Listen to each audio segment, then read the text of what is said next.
So I have a question. How do we build a for-profit peace organizations?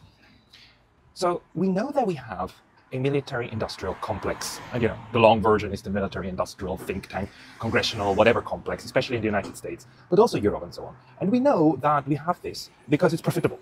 It's profitable to make money with war. It's a very easy one. And then these different institutions, they interlink, and then you have this dynamic where people who work in the military industry that make all of these weapons of horrible proportions then become think tankers, and the revolving door with the government.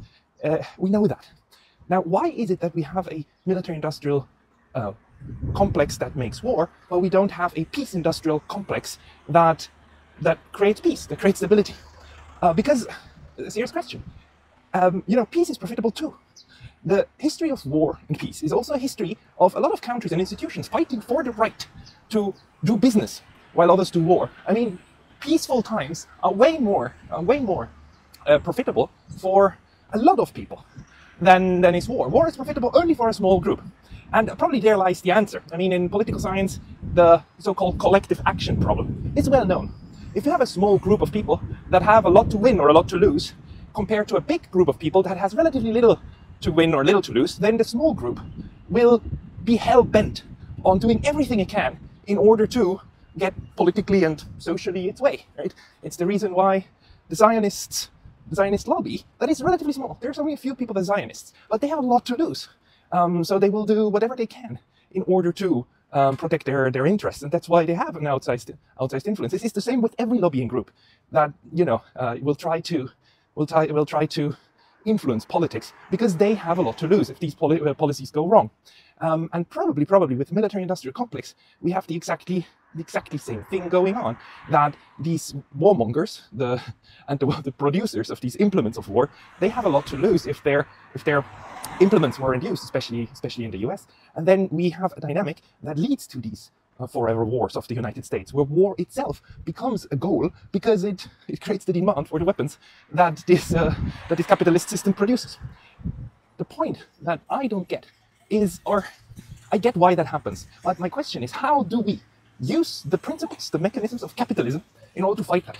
So we see, for instance, how the one second, I need to cross here without getting hit. We see how the whole idea of peace work, being an NGO that tries to do peace and so on, the ideas of these things is always A, that they are NGOs and that they're not for profit, and B, that, you're supposed to be relatively poor. Now this, Mother Teresa, right? Mother Teresa, this perfect angel of goodness, and she was very poor, and she's lauded as, a good Christian. Police going after somebody. If we don't change that paradigm, if we don't change the paradigm that peace work can be profitable, then we will never get the size that we need in order to pacify this MIC. So we need a civil-industrial complex that actually lobbies strongly for peace and for peaceful solutions of conflict and against warmongering. How do we create that? If the collective action problem works against us. So the question is, how do we make peace work profitable? A capitalist approach to anti-war policies. Just like, the institutions, there are good institutions also, especially in the US, that work on peaceful, realistic, and reasonable policies for the US. I mean, the Quincy Institute is one. The John Quincy Adams Society is another one. I think that's what they're called. We have several NGOs. Of course, we have Code Pink and so on. All of these NGOs that try to do good work, but they all suffer also from this problem that they need funding, and the funding is usually donations. We have no, and once you have donations as your funding source, you are funder dependent. If you do or say something that the funder doesn't agree with, then they will cut off the funding and you're gone. And it's not just peace NGOs that have that problem. The United Nations, right? The US is now threatening to cut off funding to the UN if it accepts Palestine, if the UN General Assembly accepts Palestine as a state. So this funding dependence is an issue on several levels. The way that capitalism works against this is that it says, well, the people who produce something, they produce a good that a lot of people want, therefore the people buy it, and then the buyers, the customers themselves, are the funders of the good that they get, and therefore you're not dependent on outside sources. I don't know how to sell peace in that way, although peace is good for all of us, and anti-warmongering policies are good for us, but they're I don't know how to make them marketable, how to make this marketable, or how to produce something that can be literally bought on the market and that then becomes the source of funding for the peace work. And that is linked, hard link, not a soft link in the form of, oh, this guy produces tissue papers and then he became rich and then he uses those riches in order to fund an NGO. No, not that one. Direct link. The more people buy product X, the more funds are available for peace work or peace policies Y. I don't know, and it needs to be a practical solution. And the best thing would be if you don't just write the solutions into the comments, if you actually started implementing them. I mean, if somebody has a brilliant idea, they should start implementing it and start making money with it, right? For-profit peace work, because the good thing about that, if it works, it should be contagious, right? And then more and more people should want to do that, not necessarily because they want peace, but because they want money.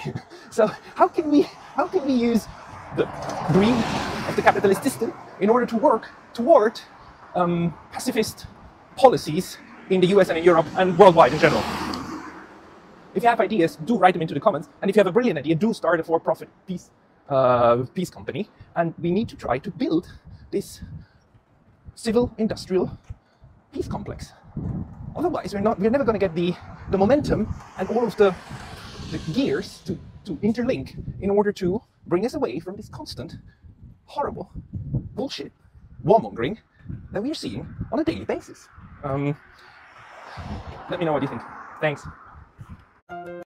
Hi guys, I'm making this video recording in order to respond to another YouTuber who was kind of walking around and was trying to figure out how to kind of overcome problem of war by not having a military-industrial complex that's promoting war because it feeds on that, but by the non-military industry that's promoting peace. And he's wondering how to do that. Well, that already exists. All the industry that is not making or producing products for war are exactly that. The problem is not how to make things that are not meant for war. Problem is that the state taxes all of us for two of its own main function, safety and security. So that means police and military.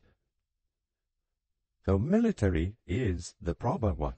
It does a lot of legions kind of suck onto that and just keeps acting and growing. So the problem would be resolved, in my view, if there is no more necessity for basically that aspect of the state. So for military, how? Well, if you have one military from one state fighting another military from another state, that's the reason for having military. If you do not have separate states, there will be no need to reason for military. Only reason would be full existence of police. So, what kind of organization I'm thinking? Organization without individual states on our life. Now that is a kind of very, very far away go, but we could see in science fiction movies, all of them, that's how things get up organized at the end.